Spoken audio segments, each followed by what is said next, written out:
Hi, I'm Delegate Patrick Hope, and welcome to Week 3 of your update from the Virginia General Assembly's 2012 legislative session.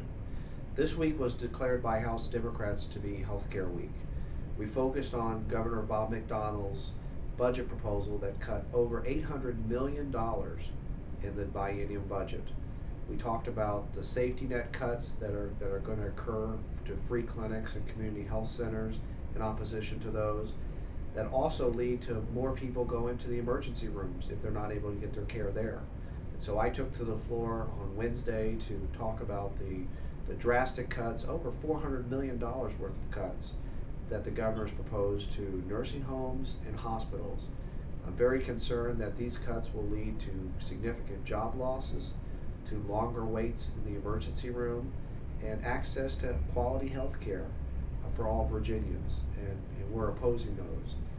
The other thing that we talked about this week was to continue the pressure on Republicans and others, the governor especially, to let us hear and consider the health benefit exchange bill for Virginia. We've been put on notice by HHS that Virginia has to act by the end of 2012 session, and the governor said that he doesn't want to act.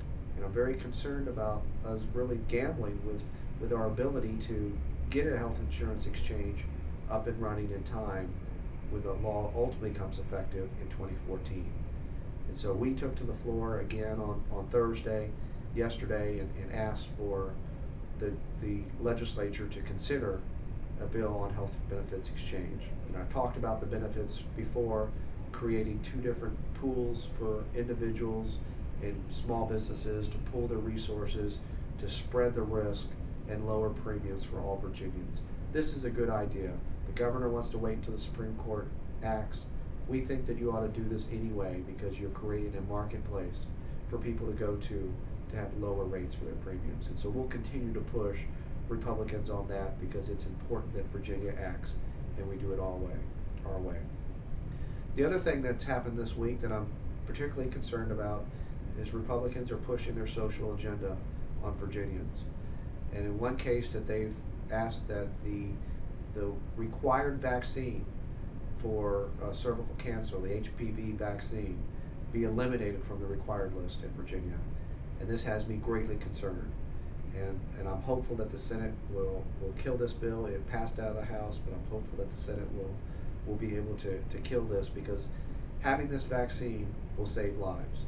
And it's just a social agenda that people are pushing to oppose, letting families and their children and their doctor make the choice of whether putting the vaccine is right for them. The other area that came out that yesterday that was very important was the DOJ, Department of Justice, and the Commonwealth of Virginia agreed to a settlement on what to do about the training centers for people with intellectual disabilities.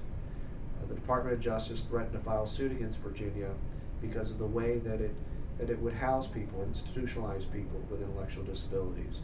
It violated their human rights, and at that point, the Commonwealth and Department of Justice engaged in a settlement agreement.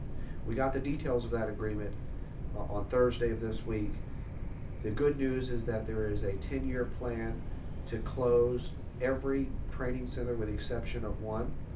I think that that's a good thing. I'm convinced after seeing all the information that we can serve people adequately in the community, and I will make certain that the proper resources are in place so that people transitioning from the training centers into the community will be cared for appropriately. But I am a little disappointed that the agreement didn't do more on our waiver waiting lists. 3 years ago, the Commonwealth of Virginia, the legislature, promised to end that waiting list over the next 10 years. While a commitment was made to adequately fund about 3,000 waiting lists, people on waiting list waivers, that barely keeps up with the demand over the next 10 years. Now, I look at this as just a floor and not a ceiling. I know Virginia can do better. I know Virginia wants to do better, and I'll continue to push to make Virginia fulfill its commitment to people with disabilities in the Commonwealth. Well, that concludes this week's wrap-up. If you need more information or tracking my bills or like to contact my office, please don't hesitate to go to my website at www.hopeforvirginia.org. Thank you for listening, and I'll see you next week.